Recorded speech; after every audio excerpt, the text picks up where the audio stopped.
Hi, I'm Terry. Welcome to Moments and Memories, brought to you by the Key Biscayne Historical and Heritage Society. Today we're at Don Sackrider's home. We also have Kathy Keith. We're going to learn some history of Key Biscayne and find out some little known secrets. Kathy Keith here, and Don and I have history with the Historical Society and the Lighthouse. We were both active in the Historical Society, But the Key Biscayne Save the Lighthouse Committee was where we really met. That was where we met. I was selling T-shirts, and Don, you see his name there when you go to the Lighthouse. Don was really big in the Save the Lighthouse Committee. Well, there were many people, but I went in to buy a brick for the patio with my name on it. At Dade Heritage, who were the people who really led the way to restore the lighthouse. And they put me to work doing other things, raising more money than $100, a few thousand. Which is what he did. So that's really how we started with that committee. Mm-hmm. And we should be modeling some of the T-shirts that had Save the Lighthouse on them also, because Those are gone. But you would cut out the neck to sell them to the ladies and embroider them so that they became a beautiful blouse instead of just an old T-shirt. That's why she sold so many. I bought the shirt, like we all did, from Bristol's. Bristol's Camera Shop. Correct.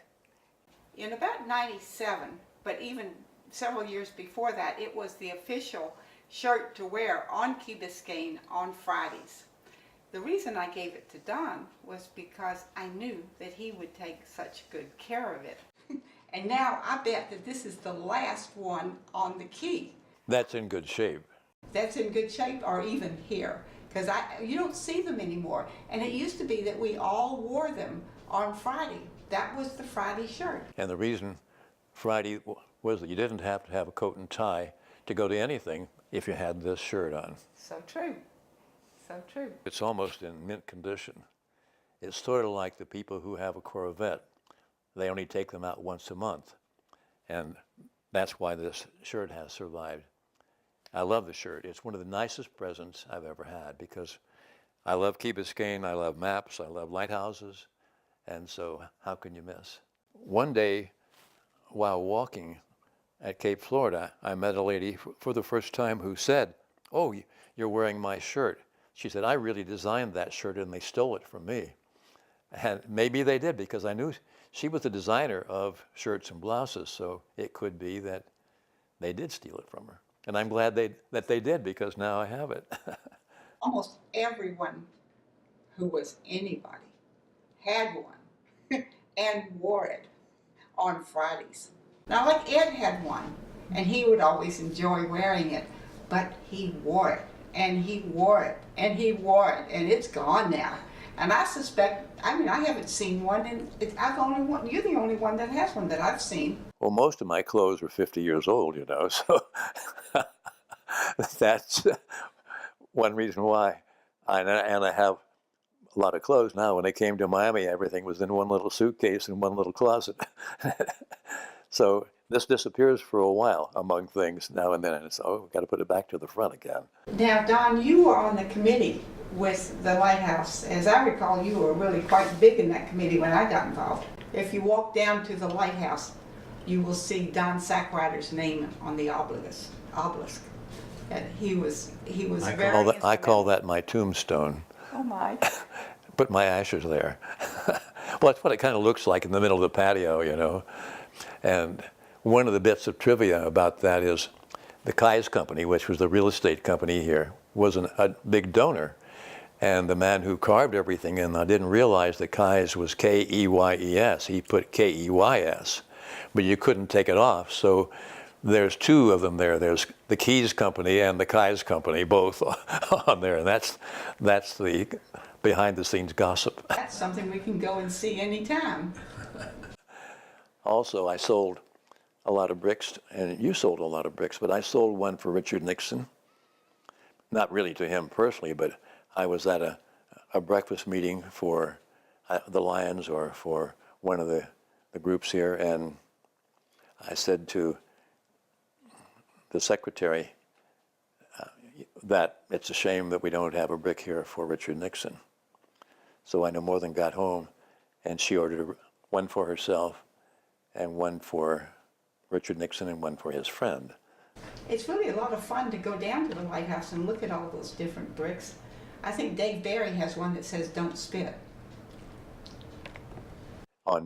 Don't spit on me. That's what it is. Thank you. Well, eventually, because I did several things for Dade Heritage, and they made me in charge of ordering the bricks eventually.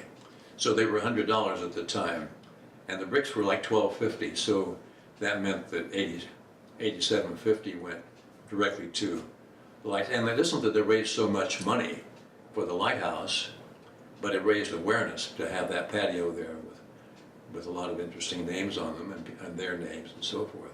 Ultimately, if you look at the key, the big granite thing in the middle, it shows major donors and workers, and most of the people there gave several thousands of dollars, but to raise the $1.5 million that it took to restore the lighthouse, they had to write requests for grants from many people. So we had a couple of people who were very good at that, because just because the lighthouse was in Cape Florida Park didn't mean that the money was going to be spent by the state or by the state park system.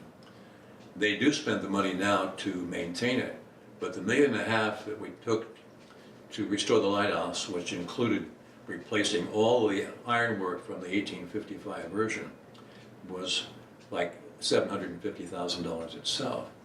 So the money went into replacing a lot of the bricks on the outside. The lighthouse is 4 feet thick at the bottom and 2 feet thick at the top. So there were a lot of bricks, so you could take 2 or 3 layers on the outside and restore those, and it took a lot of that. But it was many people involved with their efforts to raise that money and to get the grants. And its secondary light, it had not been lit from the 1870s until 1996, when it was officially relit and opened to the public, and you could climb to the top again and so forth. The real lighthouse that protects ships from Valley Rock Reef is right on the reef itself now. In 1825, when the lighthouse was built, they didn't have the technology to sink the metal into the reef itself, so they had to sort of compensate for that. But in the 1870s, they built Valley Rock Light and shut down the Cape Florida Light completely, and then now it's secondary light, and the Valley Rock is the primary light. It has a Fresnel lens. The beautiful Fresnel lens that was in the Cape Florida Light was shipped to the Brooklyn Navy Yard, and so nobody knows where it is. But if people learn about lighthouses, they learn about these beautiful lenses that were actually, I think, more or less invented and became well known in the 1830s by a Frenchman named Fresnel, with an S, but don't pronounce the S. And the same technology is in houses. It could take a small candle light and magnify it through each successive prism until it became a huge beam. Same technology is in floodlights in the theater and in headlights in your car and so on. And you learn that when you become interested in lighthouses. No wonder you know so much about the lighthouse, because you used to give the tours. That's true, I did. And only on Fridays or Sundays. I was still working at the time and flying out of town, so. But I love history, and I love lighthouses, and I love Key Biscayne, so it was easy to do. And all of that became, I think many people do. That's why we had so much enthusiasm to raise the $1.5 million that it took to restore the light. And I think now you can see that the people, matter of fact, when I gave the tours at that time, we only had the lighthouse open for an hour for climbing to the top and the grounds. And we locked the gate behind us. We would only take 16 people at a time. And then people would come at the last minute, and maybe you'd squeeze one more in or one. But people were so disappointed not to be able to come in. They'd driven miles to come to this. And so now at last we have the sense to have the lighthouse grounds open from 9 to 5 every day, and we have information boards and some shade for them to rest in. But we still give tours at 10 o'clock and at 1 o'clock every day except Monday and Tuesday. And I never tired of talking to people about it because I loved it so much.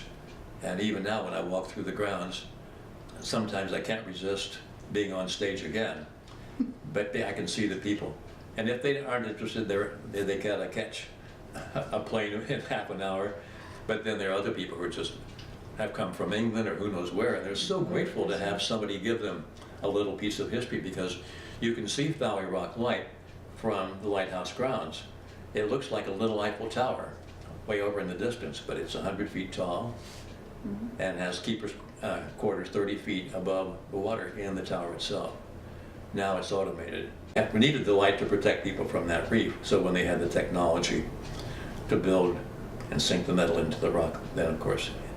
But Key Biscayne Lighthouse, not Key Biscayne, it's Cape Florida Light actually. And it's on the maps that way. It's Cape Florida Light. You know, I'm wondering if there's so many people that may not even know the history of the lighthouse. Although I know we know. Well, you can't take it for granted because many people don't know. And yet I say the information boards are there now. When I was first giving the tours, we didn't have any really good information boards, and now I think because they're visual and also in Spanish and English, that they give the history so you can hear about it whether you can see or not. And they still have the video that shows every now and then in the cottage, right? It shows the history of the light, and it also shows all about the restoration that was done, you know, in the 2 years before 1996. It opened officially in July of 1996 when it was relit and opened to the public again. And so all the ironwork inside is new, but to 1855 specs. It was done by a company in Jacksonville. And the estate restored the stairs and the dome briefly for a period because they tried to put new stairs and a new top on it, but they did it out of stainless steel. And who knew that that would rust out very quickly? Whereas cast iron may get a rust on it, but it's so thick that it will last years and years and years as long as you don't disturb that rust and keep taking it away in little tiny picks, you know. I never knew that. You didn't? Well, they have some of the old cast iron by the entrance there and by the benches where you go in from the patio, just to show people how well it lasted. But enough of it was rusted out that it was dangerous to go to the top, and they had to have the new. But the lighthouse was only 65 feet when they first built it. And the stairs was wooden, actually, then. And then when the Indians came in 1836 and destroyed the light and set it on fire especially from the oil that was in the bottom, then it was a few years before it was working again in 1845, I think. It was in 1845. But that was still only 65 feet high. Finally, in 1855, they raised it to 95 feet, which is what it is now, because it was protecting Valley Rock from the ships, or the ships from it. Why were the Indians upset about the lighthouse? In 1825, there was nothing much in South Florida because of the Everglades primarily. There were no real roads or need for real roads that much until the automobile came along, you might say. And so the Everglades is not just all water. There are islands within it that are high ground where pine trees grow and oaks grow. And that's where the Indians live. They don't live in the water, you know, or on stilts really necessarily. But many of the Indians there were runaways who didn't want to go west and be pushed into reservations in Oklahoma and other places like that. And they ran away, and so they thought they had South Florida to themselves. And then along comes a white man saying, well, maybe we can live here or here or here. And so there was a push down this way. But it wasn't really until 1896 that the railroad came and South Florida grew. And if you wanted to come in to South Florida, it had to be by ship most of the time because there were no sufficient roads. The big city was Key West. 10,000 people in Key West in 1825 because of all the salvage that they made from ships being wrecked on the Florida Keys. Key West, that was where the actual lighthouse keeper went when he thought that it was getting dangerous. Yeah. And And it took his family there, so they left his assistant lighthouse keeper and and their servant, who was a black man. So they were the ones who were there when the Indians attacked. And as you probably remember, the history of that is that when the Indians set fire to the oil and the wooden stairs down below, so they had escaped up to the top to get away from the Indians, but then they had to go out onto the catwalk, which was metal. And that was so hot that they could hardly stand it. So the Indians had rifles, and they shot them and killed the assistant keeper and Mr. Thompson, who was the keeper at the time. And he was wounded and rescued by a Navy ship who heard the explosion from the powder going off when they set the fire, and came to see what was happening, and they rescued Thompson, who was, and his assistant, the black man, was killed. And so Thompson lived to write a book about it. The whole thing, but then not only did they destroy the lighthouse, but the keeper's quarters itself. how did they get him down? They had a pulley system, and they shot a rope up to him with the pulley on it, and they rigged it from there to get him down. That's fun. He must have been burned all over his body. Well, actually, he laid on the dead man to keep from being burned by the metal. Interesting, huh? Oh, it was. It was practical anyway. I came to Key Biscayne in 1991, and then you were already here. You've been here a long time.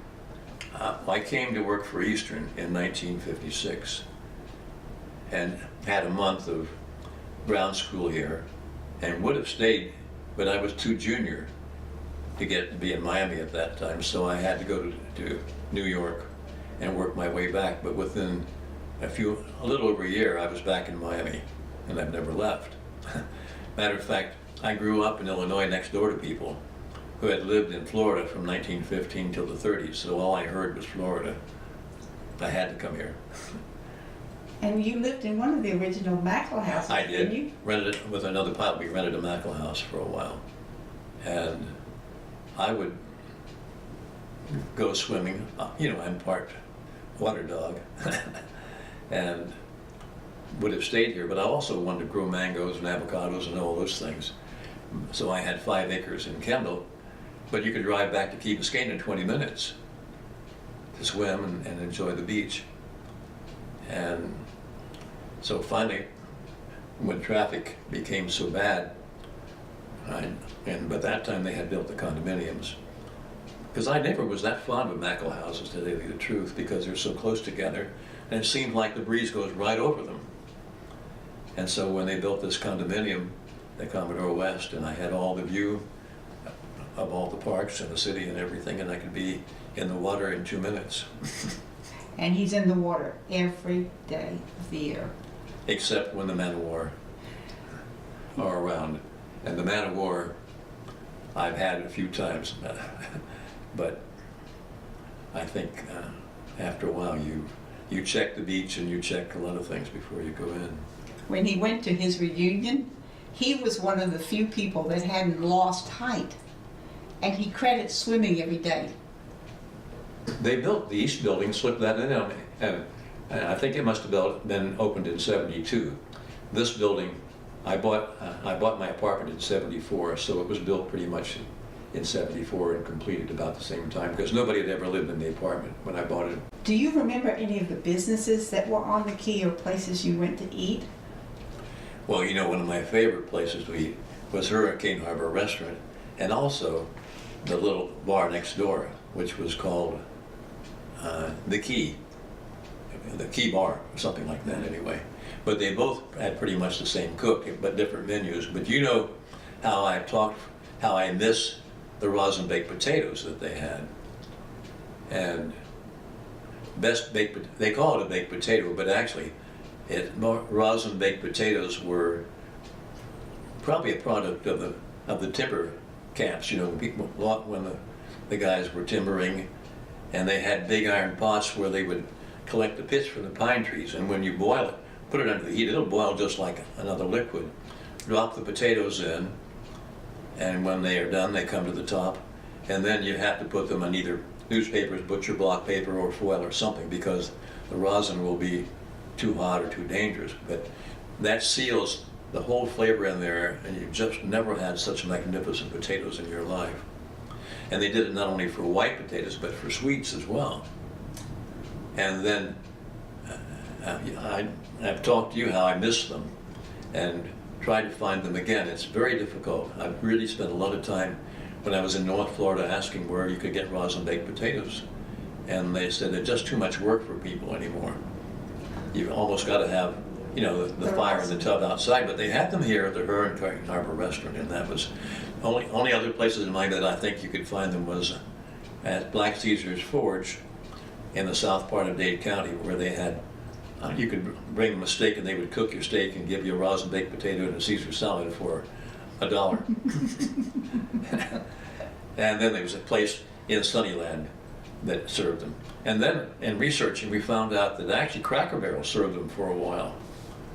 But they had to quit serving them because the rosin would get, you know, it's indigestible really. You know, it sealed the potato. But people were trying to eat it, and so they got in so much trouble that they just quit serving them. But then, you know, and then in beginning to research that and looking for them, found out that in North Florida, where Florida really was settled to beginning with, because it was like South Georgia. Matter of fact, I call it Baja Georgia a lot of times. And so the advantage of having those rosin potatoes was that the rosin kept them from spoiling. And they might go walking miles to some place to shop and get their food in small towns or villages. And they could take a sack of those with them and they would keep for several days.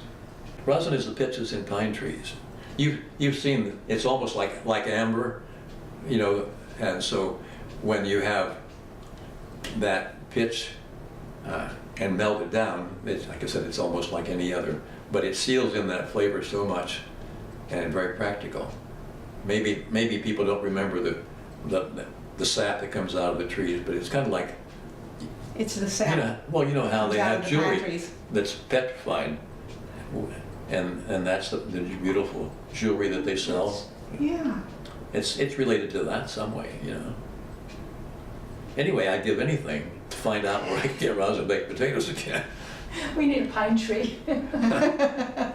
Well, we can actually Matter of fact, buy I rosin. lived in the Dade County Pine when I was in Kendall. I wanted to grow things and I needed the acreage, and so finally I found this place with an old house on it, and I thought, oh well, I'll just tear the house down and build a new one. I wanted the acreage. Didn't even go in the house until after I bought it. And then I started talking to people and found out it was Dade County Pine, which was a special thing. I'm not exactly sure why pine trees now aren't like they were then, but I think it was something that the trees had been here, slow growing in the coral made them grow slowly. And so with that slow growth and the minerals that were there, the sap in them, when you cut them down, was so hard, made the lumber so hard that you could hardly get a nail in it. But when I found this out, it was so special.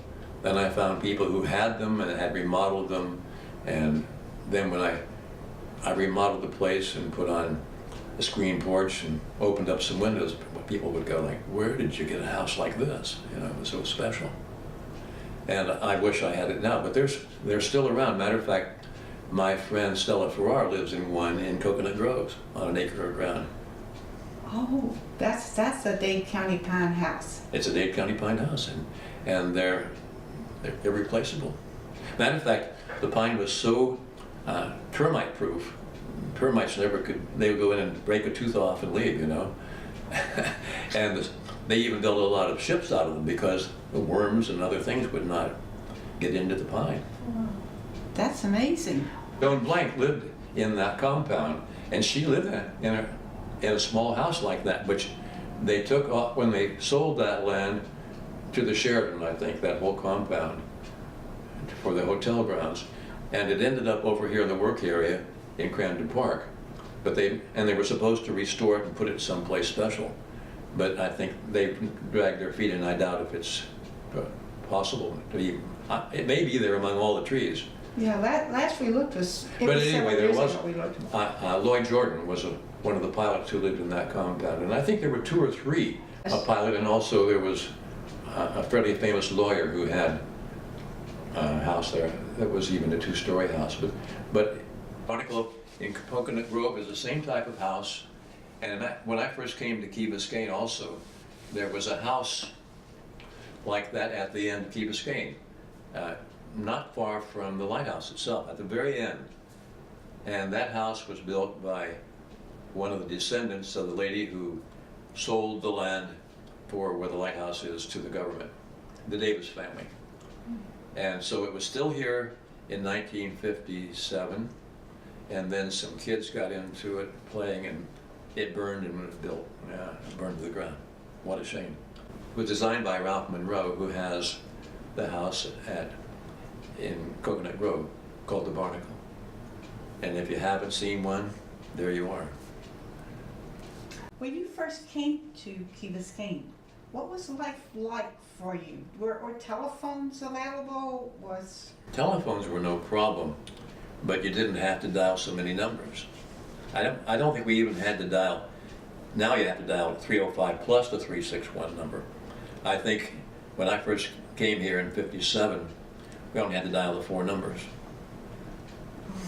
And of course, there was a phone booth in the drugstore. What about getting across the bridge? That was something else. When you were a pilot and we had no cell phones, you couldn't take a gamble on the bridge getting stuck open. And so you had to go over 4 or 5 hours early, particularly on Sunday afternoon. After they built the state park, which was opened the state park in '67, there weren't that many people before that coming here. Crandon Park was open, yes, and busier on Sunday, but it was not that. Matter of fact, when I came here, there was only 1 lane each way on the road. 1 road, 1 lane each way. And the coconut palms were so tall that there's been nothing like it. We lost the coconut palms. To the blight? The blight, which was a virus of some kind, and it was a blight that spread all over the Caribbean first, and was spread by insects primarily, this virus. And it was a big loss for us beauty-wise, but it was a tremendous economic loss for people in the Caribbean because coconut was a cash crop for them. And it was a cash crop. You know, the coconut plantation was here in Key Biscayne for a long time, and many remnants of it were still here when I came. Many of it was in Crandon Park and so on. But there were the remnants of the old wharves on the south end of Key Biscayne still there when I arrived. It was pretty basic as when you came, but it's kind of like when I moved to the mainland briefly. I lived in a guest house of some people in South Miami, and they said, "Oh, you should have been here in '35 when we came." And now we're saying you should have been here in '95 and so on. You were here when the zoo was here, weren't you? Or were you? When who was here? The zoo, the Dane County Zoo? When I got the condominium here, the zoo was still right next door. And you could hear the little train go around and round, ringing its bell. But the zoo was here, and so sitting on my terrace at night, you might have a guest who didn't know the history of Miami at all, and they'd hear a lion roar or an elephant trumpet, and they'd say, "Is that a lion?" "Yes." And finally you'd have to give them the story.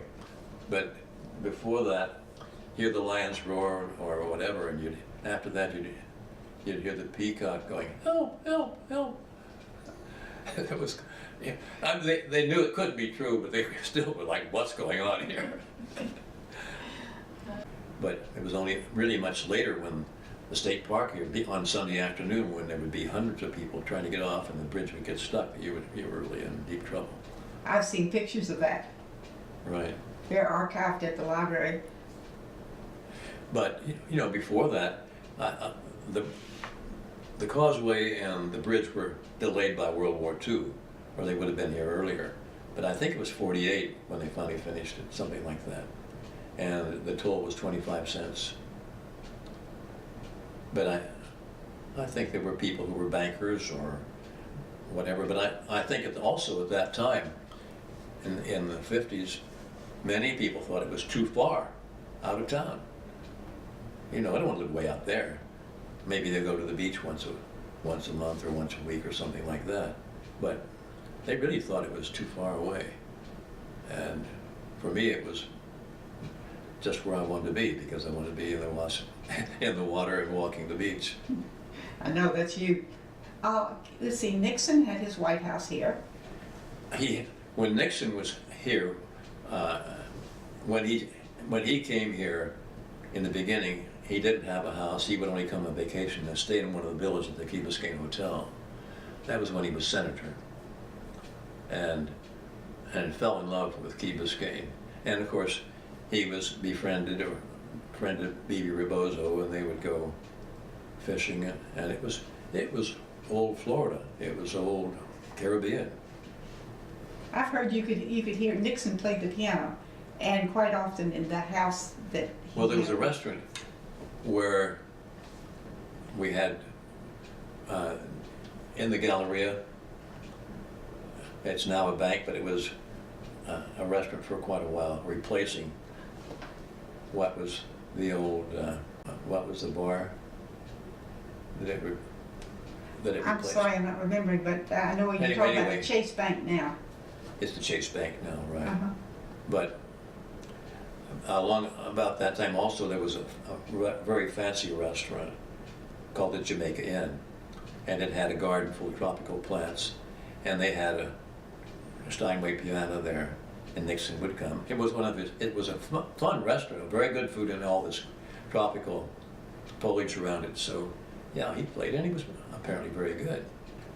It was like the Florida Keys, it was so charming. But it's still great. It's still charming to me, in many ways. It was to me when I came, because it was close enough to Miami that I could commute back and forth to work. It was an easy thing to do, and I really wanted to go live in the Keys. But here I could actually work and make a living. In the Keys, they didn't pay nurses well.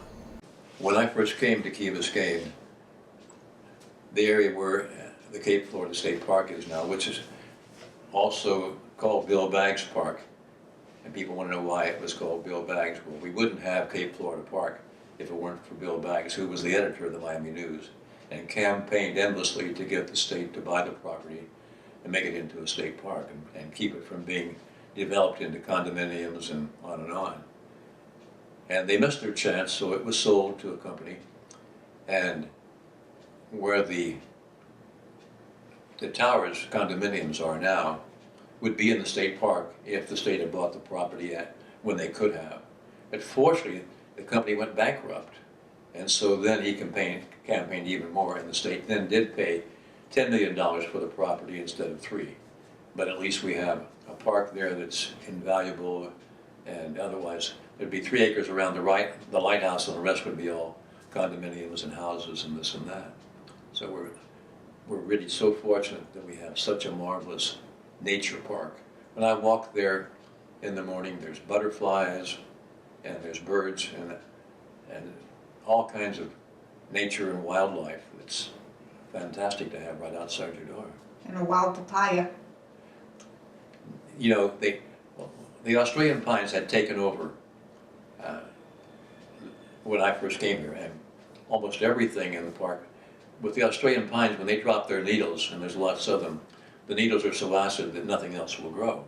So after Hurricane Andrew, when the park was forced to close down for 1.5 years because there was so much destruction, they couldn't burn or they couldn't haul off all the trees. They ground them up and put them back on the ground, and then the plan was to put back only no exotics, all natural plants indigenous to Florida and the area that we're in. And so they kept pulling out these wild papayas, but just recently they have redesignated them as not exotic any longer. And after this last small hurricane that we had, it seems like they're all over the place. And they don't grow into the big fruit that we're used to getting, but the animals like them. But the plants can be quite handsome. And now there's a papaya tree there that's taller than I am, and it has beautiful lavender branches, and I think it's going to be a Jack of the Beanstalk type of plant. It's going to be interesting to see where it goes because it's so magnificent. It's worth just walking there to see. In Cape Florida Park, after Andrew, they got rid of all the Australian pines, and they had taken over the park completely. There were nothing here growing except Australian pines. Because their needles are so acid, they don't encourage any other plants. So they had their chance to replant with just native plants. And so they pulled out a lot of papaya trees at the time because they said they were exotics and not native. Well, over the years they have persisted. They don't have large fruit because they're not a cultivated papaya. But look at this male plant. They come in male, female, and bisexual. And so if you have a male anywhere within 3 miles of a female, they will pollinate. And so there's too many males here right now, it looks like to me, though. There's a lot of competition. Anyway, this is an extraordinarily beautiful specimen. And they look just like the cultivated plant in many ways. You know, it's a male because the blooms are on a long, slender stem. And the blooms are much smaller and have more pollen. Whereas the female, the blooms are right on the trunk itself. And that's because the fruit would be too heavy to be on a little stem or on a branch like that. So here is a beautiful, beautiful male plant, and it keeps growing higher. I think it's going to be like Jack and the Beanstalk. And we're going to look at a female one up here that is so special in its own way too. Ever since the hurricane last year, we've had a lot of rain from Irma, right? Mm-hmm. It wasn't a full-blown here, but it was nevertheless a major hurricane. And for us, and I don't know if because of the winds more seeds blew in from somewhere, but there's all kinds of plants here now that were not here before Irma. This is a coffee plant here. It has berries, but it's like so many plants that become commercial. They're developed for their crop and for the size of their beans and fruit and so forth. This is wild, and so the little berries are not very big, but it does have a coffee smell to it, and it definitely is related to the coffee world.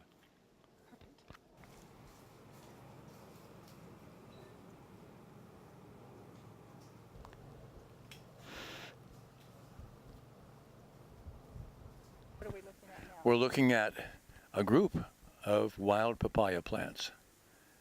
And the one immediately in front of me is a female. You can see the small fruit is right on the trunk of the plant. And if you look a little higher up, you'll see where the blooms have just now developing into small fruit. And the bloom there is fairly large compared to the bloom on the male behind this, which has a long stem and much smaller flowers. Is that the fruit that's coming right there? Yes, those little ones that you see up here will be like these green ones down below. And they have sort of a papaya shape, but they don't get too much bigger than this. And in the old days, I mean like 2 or 3 years ago, before these became so numerous, the squirrels would knock them off before they ever got ripe because they were edible. Now the one behind with the blooms, what is that? The one behind there is a male with the small flowers and those little long stems. And then the one behind that we can't identify because there's no bloom on it of any kind yet. See, and the bloom becomes what? Becomes the fruit. But the male has fruit? But the male is strictly for pollen to pollinate the female flowers. Oh, I gotcha. And then when you have the bisexual plant, it has both flowers. And fruit. It'll have the big bloom on the trunk and then the small male flowers on that stem.